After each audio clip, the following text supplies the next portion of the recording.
Гледайте двубоя Алешандре Пантоя срещу Стив Ерчек на 5 май, неделя от 7 сутринта на живо по Max Sport 2.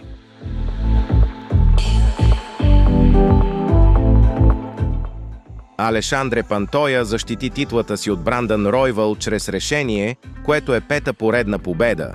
Шампионът има общо 32 мача с 27 победи, 8 от нокаут, както и има 5 загуби.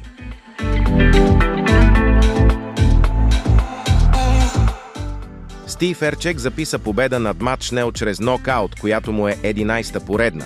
Той има общо 13 мача с 12 победи, 2 от нокаут, както и има една загуба.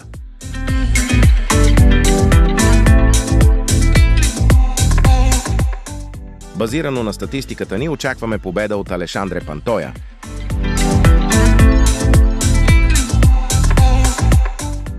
Бъдете предварително информирани за всички предстоящи спортни събития в света на футбола, ММА, бокс и много други.